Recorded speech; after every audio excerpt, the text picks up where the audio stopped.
تو آج دلیری دی جا رہی ہے.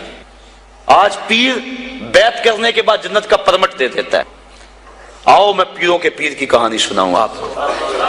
حضرت شیخ سعدی شیرازی فرماتے ہیں کہ ایک بندہ مطاف میں کنکروں کے اوپر پیشانی رکھ کے زاروں کے تار ہو رہا ہے اور کیا کہتا ہے, اللہ مجھے معاف کر دے, نہیں تو قیامت کے دن اندھا اٹھانا, میں تیرا کیا تیرے بندوں کا سامنا بھی نہیں کر سکتا.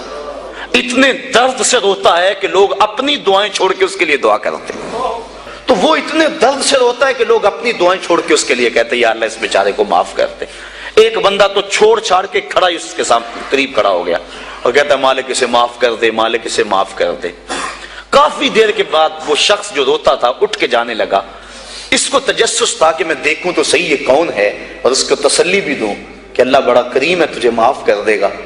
جب اس نے جھک کے جھانک کر دیکھنا چاہا تو چیخیں نکل گئیں. کیوں کہ فائزہ ہوا شیخ عبد القادر جیلانی, یہ زاروں کے تار رونے والا وقت کا غوث شیخ عبد القادر جیلانی.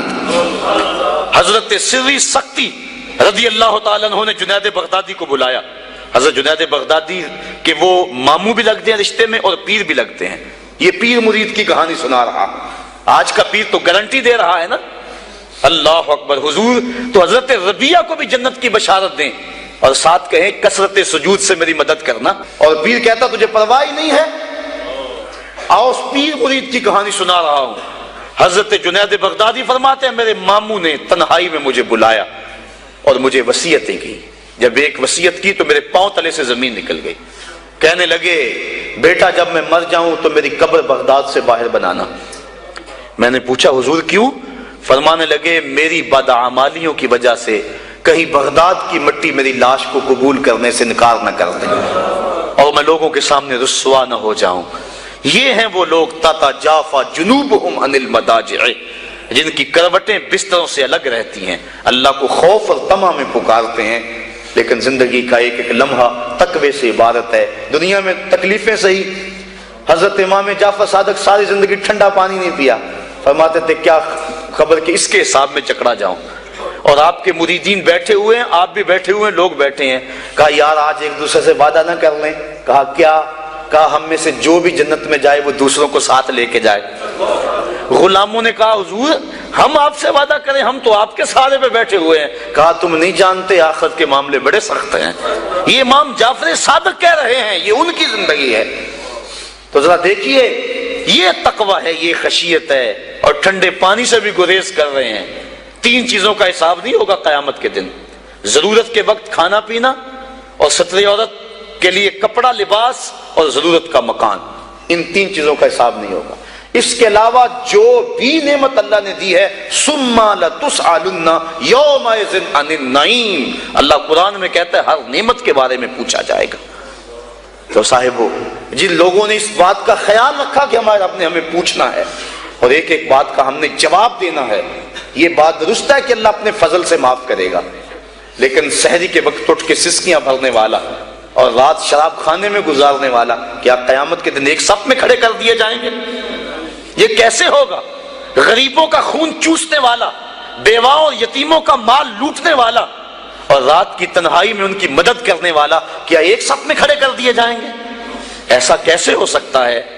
تو صاحبو تقویٰ ہے کہ انسان اپنی زندگی کے ایک ایک قدم کو بچا بچا کے رکھے کہ میں اللہ کی ناراضگی سے بچ جاؤں. اور دنیا کو اس نے مشکلات میں ڈال دیا. آج کہتے ہیں دین پہ عمل کرنا بڑا مشکل ہے. جو بندہ دین پہ عمل کرنا چاہتا ہے اللہ قرآن میں سورۃ الاعلیٰ میں فرماتا ہے مشکل نہیں, ہم اس کے لیے آسان بنا دیتے ہیں. چلو لوگوں کے لیے مشکل ہی صحیح, لیکن اس نے مشکل میں یہ زندگی کاٹ لی. اور دنیا ہے بھی, دنیا سجن المومن, مومن کے لیے ہے بھی قید خانہ. لیکن جب قید سے چھوٹا پھر کیا ہوا؟ اللہ کی رحمتیں بڑھ کے اس کا استقبال کر رہی ہیں. پھر گروہوں کے اندر وہ جنت میں جائیں گے اور فرشتے کہیں گے سلام ہو تمہیں کہ تم نے زندگی اچھے ڈھب سے گزاری ہے, اب جنت میں آ جاؤ, تم اس جنت سے کوئی نکالنے والا نہیں ہے. اور وہ کہیں گے اللہ تیری تعریفیں اور تیری خوبیاں, تو نے جو وعدہ کیا تھا آج واقعی تو نے سچا کر دکھایا ہے. اور پھر جنت میں ان کو گونا گو نعمتیں دی جائیں گی, اور جنت میں مائے معین ہوگا, حوض کوثر ہوگا, سلسبیل ہوگا. کبھی وہ حوروں سے جام پیئیں گے، کبھی وہ غلمانوں سے جام پیئیں گے، لذت تو بڑی ہوگی، لیکن ایک لذت کی کہانی اللہ نے قرآن میں سنائی، ہمیں ایک وقت ایسا بھی پھر آئے گا وَسَقَاهُمْ رَبُّهُمْ شَرَابًا طَهُورًا، ان کا رب انہیں خود شراب طہور پلائے گا کہ تم نے میرے لیے چھوڑا، دنیا کی شراب تو نہیں پی لو، میرے دستے قدرت سے شراب پیو۔ تو وَسَقَاهُمْ رَبُّهُمْ، نہ حوروں کے ہاتھوں سے، نہ غلمانوں کے ہاتھوں سے، نہ کسی اور کے ہاتھوں سے، وَسَقَاهُمْ رَبُّهُمْ۔ پھر دنیا کی تکلیفیں یاد رہیں گی جب مالک شراب طہور پلا رہا ہوگا۔ تو یہ ہے زندگی، اپنی زندگی کو اس ڈھب سے گزاریں کہ آخرت کی زندگی بہتر ہو جائے۔